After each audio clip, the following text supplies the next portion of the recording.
part of the reason it's called postmodernism is that it's really a natural extension of the whole modernist movement. The impetus for the two is really very similar.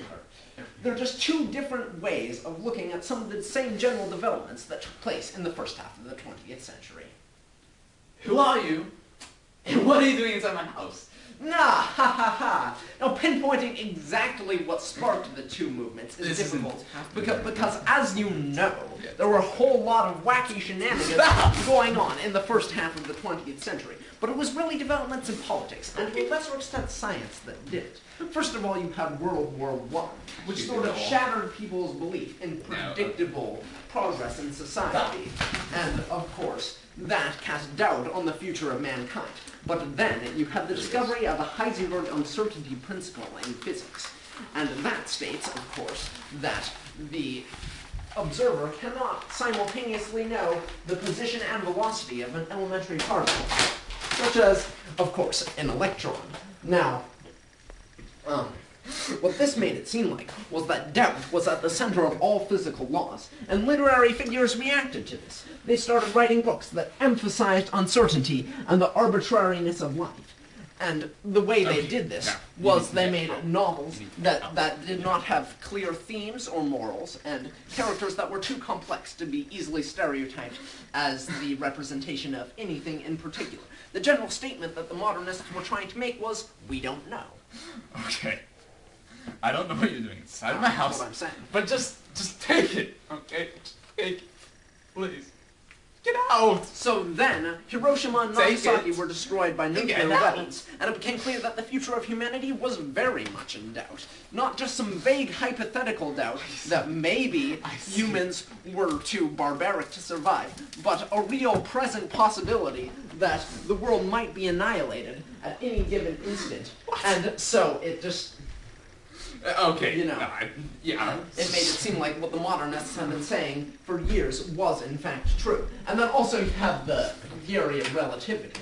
Just the idea that something so intrinsic to human experience as the passage of time is not fixed, but in fact subjective, dependent on the viewpoint of the observer. Please? That idea has proved everything the modernists insane man!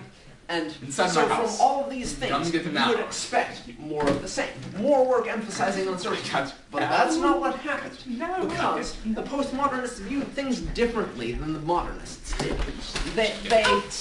Where the modernists had seen uncertainty, the postmodernists saw endless possibility. They saw a freedom.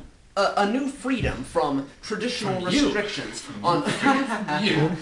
My students say that many a time. Restrictions on form and content. They did no longer have to deal with this. And it makes sense. If time isn't real, if it's an illusion, then who cares if you present a story out of chronological order? If we might all be annihilated tomorrow, who cares if you take a shower with your clothes on, hang a piece of graph paper on the wall and call it art? Who cares if you do any of these ridiculous things? And that is really the rallying cry of the postmodernists. Well, not who cares, but more why not? Why not do these things? And the end result of that was work that de-emphasized form and content and replaced it with whatever the postmodernists themselves found to be meaningful. Do you have like a safety pin or something? I need some way to attach this to my shirt. They're sticky on the back. Just stick it on. No, they didn't have one for me, so I made this myself. It's not sticky. Okay. Let's see. Yeah. Here. That's not a safety pin. That's a regular pin. Yeah, so? Well, I just like using safety pins, you know. Seriously. Come on, it's just a pin. It's not a safety pin. You know, I'm not sure it's safe. Dude, I promise you, you're not gonna die. It's not gonna impale you. It's just a tiny little pin. Take it.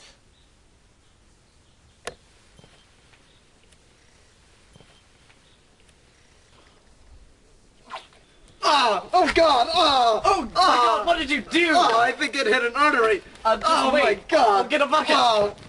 No, wait! I need bandages. And our final special is the Crimson Asian cephalopod curry with sticky rice. Do you need time to decide? No, I think we're ready. I'm going to be having the rabbit. Alright.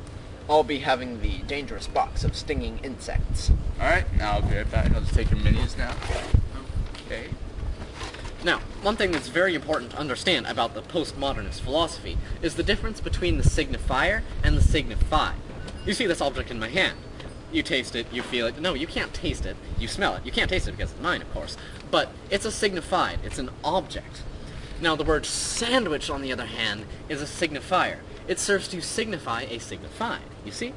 Modernists would say that both signifier and signified are equally important. Do you mind if I turn this upside down for a second? Well, it's... The signifiers of language serve to create order out of what would otherwise be a disordered chaos of signifieds. Now, postmodernists, on the other hand, celebrate the chaos. The blood is sort of... it's rushing to my head. Here, I'll turn it back. Anyway, the signified becomes meaningless, and all that is left to do is play with the signifiers. This clock is very delicious, by the way. Well, I'm sure your eyeballs quiver with cold to want my clock. But I hate my microphone, because I'm sure the monkey doesn't really want what it doesn't have, because it doesn't exist. You see? Well... And here are your insects, and here's your rabbit.